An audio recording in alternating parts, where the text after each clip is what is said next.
चंदन वृंदावन की ब्रज भूमि में रहने वाला अपने माँ बाप का इकलौता बेटा था। दिन भर वो ब्रज की रज में लोटपोट होता रहता, अपने सखाओं के साथ अटखेलियां करता रहता। सारा दिन अपने सखाओं के साथ गैया चराने जाता। शाम होने पर यमुना जी में स्नान करके वापस घर आता। घर आकर माँ बाप के चरण छूकर प्रसादी पाता। यही उसकी दिनचर्या थी। चंदन में धीरे धीरे ठाकुर जी के प्रति सखी भाव जागृत होने लगा। अब वह ठाकुर जी की सखियों की तरह चलता, कभी कभी सर पर चुनरी ओढ़ता और कभी आंखों में काजल लगा लेता।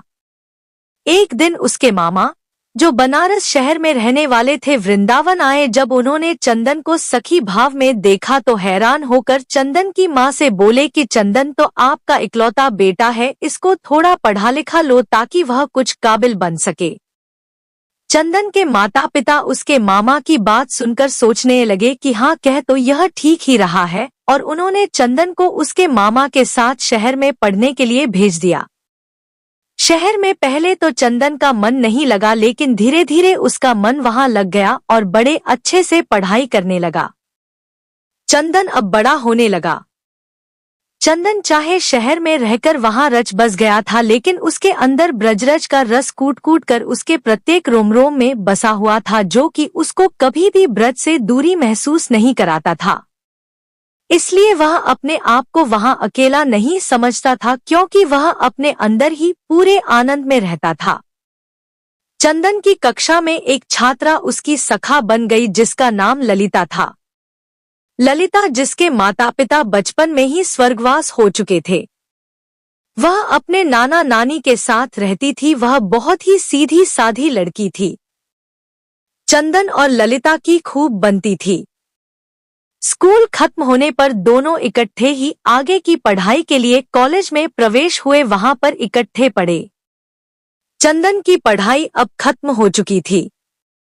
वह अपने घर वृंदावन धाम जाने के लिए तैयार हुआ तो उसने ललिता को कहा, क्या तुम मेरे साथ वृंदावन धाम चलोगी? तो ललिता ने अपने नाना नानी की आज्ञा लेकर चंदन के साथ जाना स्वीकार कर लिया।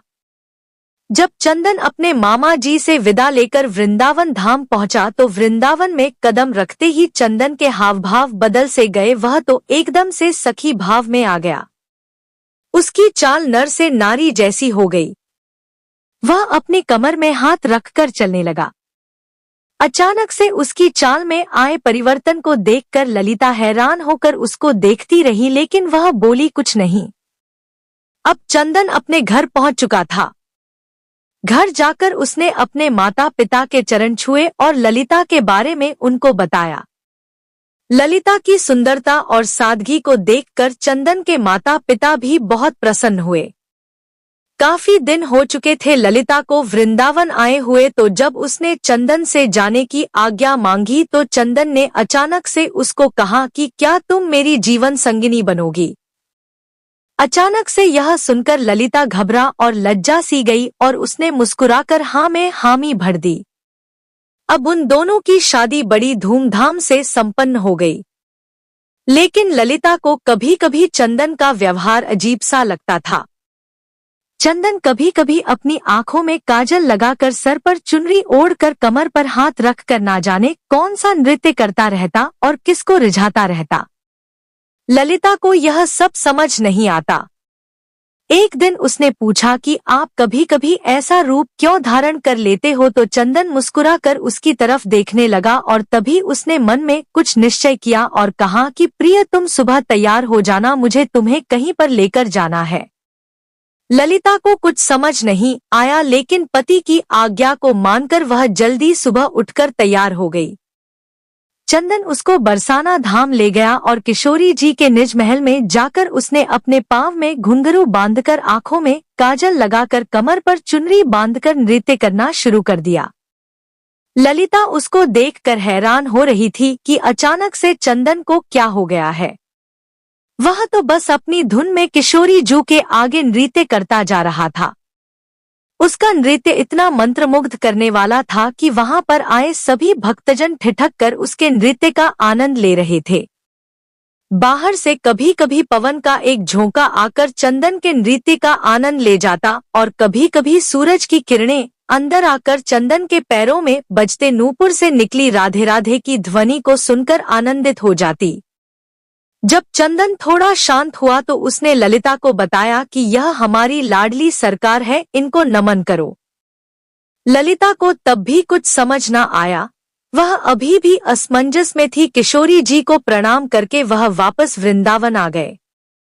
तभी दूसरी और उसी शाम ठाकुर जी और किशोरी जी यमुना जी में नौका विहार करने के लिए निकले। नौका बहुत ही सुंदर तरीके से सजी हुई थी। नौका में चारों ओर कमल और मोगरे के फूल लगे हुए थे। नौका में ठाकुर जी और किशोरी जी आमने सामने बैठकर एक दूसरे के रूप रस का पान कर रहे थे और उनके पीछे बैठी एक सखी हाथ में पतवार को लिए नौका को चला रही थी। तभी अचानक से सखी के हाथ से पतवार छूटकर यमुना में चली गई और वो घबरा सी गई और घबराहट के कारण वह अपने पैरों के नाखून से नौका की भूमि को कुरेदने लगी। तभी अचानक से ठाकुर जी का ध्यान पीछे बैठी सखी पर पड़ा और बोले, अरे सखी, इतनी घबराई हुई क्यों हो? उसने हाथ जोड़कर बड़ी विनम्रता से कहा, कन्हैया, मेरी पतवार यमुना जी में गिर गई है। तो ठाकुर जी मुस्कुराकर बोले, इसमें घबराने की क्या बात है? और आंखों ही आंखों में उन्होंने किशोरी जी को कुछ इशारा किया। अब एक तरफ से किशोरी जी ने और दूसरी तरफ से ठाकुर जी ने अपने हाथ को यमुना जी में डाल दिया और वह दोनों अपने दोनों हाथों को पतवार की तरह चलाने लगे।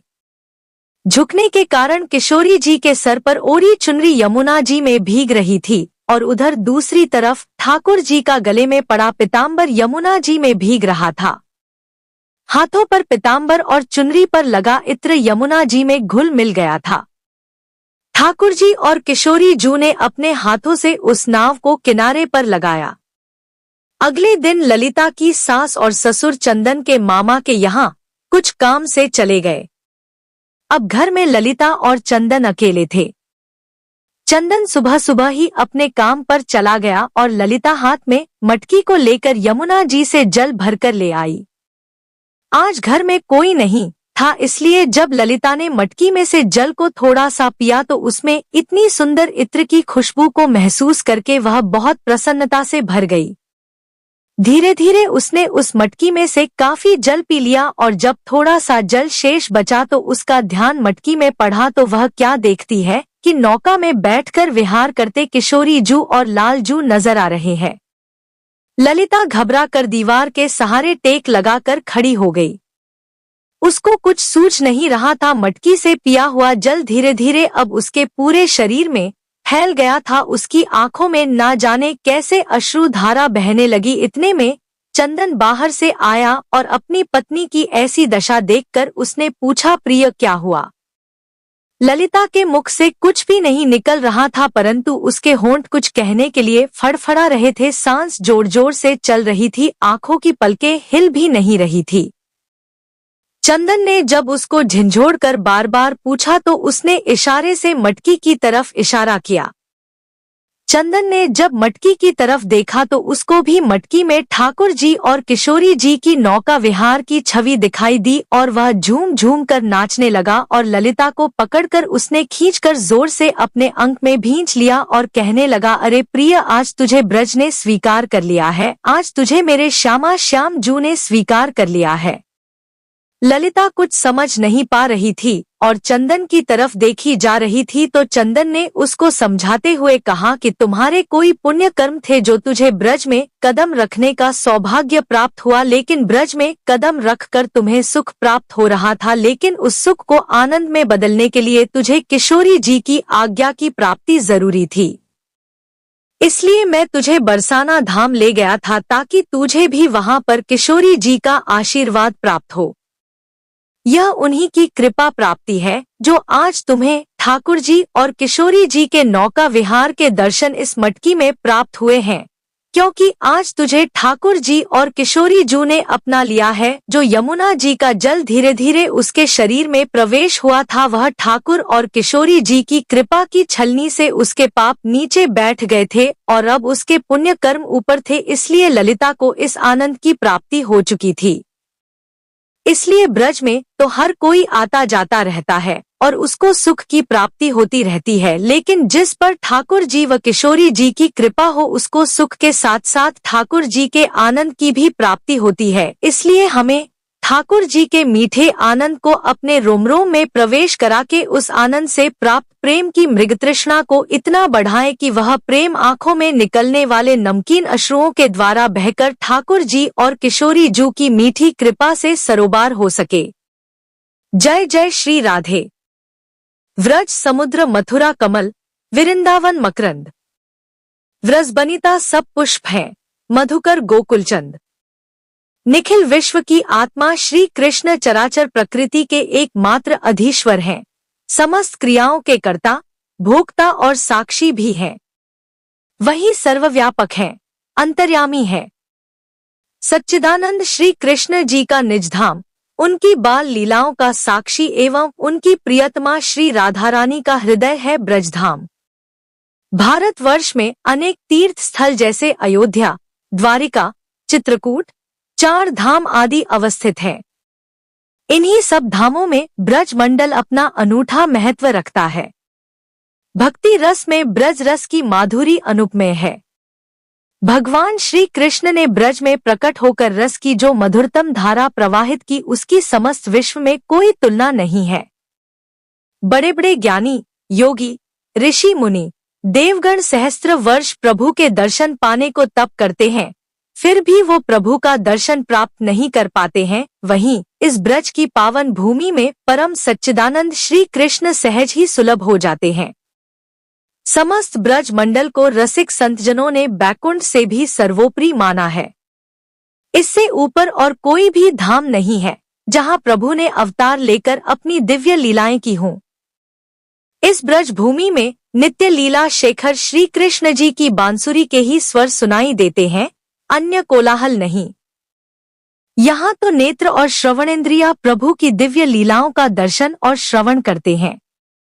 यहाँ के रमणीय वातावरण में पक्षियों का चहकना, वायु से लताओं का हिलना, मोर बंदरों का वृक्षों पर कूदना, यमुना के प्रवाहित होने का कलरव, समस्त ब्रज गोपिकाओं का यमुना से अपनी अपनी मटकी में जल भर कर लाना और उनकी पैंजनियों की रुंझुन, गोपिकाओं का आपस में हास परिहास, ग्वालवालों का अपने श्याम सुंदर के साथ नित्य नई खेल लीलाओं को करना, सभी बाल सखाओं से घिरे श्री कृष्ण का बड़ी चपलता से गोपियों का मार्ग रोकना और उनसे दधी का दान मांगना, यमुना किनारे कदम वृक्ष के ऊपर बैठकर बंशी बजाना और बंशी की ध्वनि सुनकर सभी गोपिकाओं का यमुना तट पर दौड़कर आना और लीला करना, यही सब नंद नंदन की नित्य लीलाएं इस ब्रज में हुई हैं।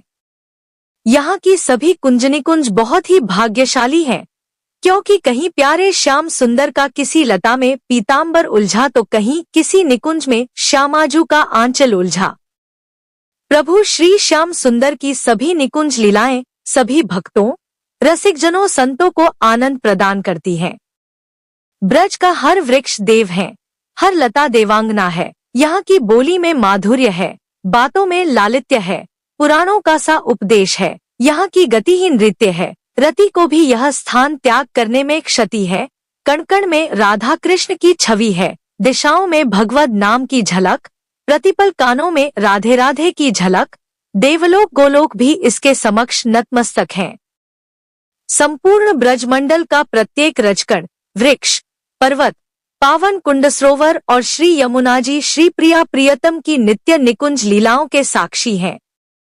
श्री कृष्ण जी ने अपने ब्रह्मत्व का त्याग कर सभी ग्वाल बालों और ब्रज गोपियों के साथ अनेक लीलाएं की हैं।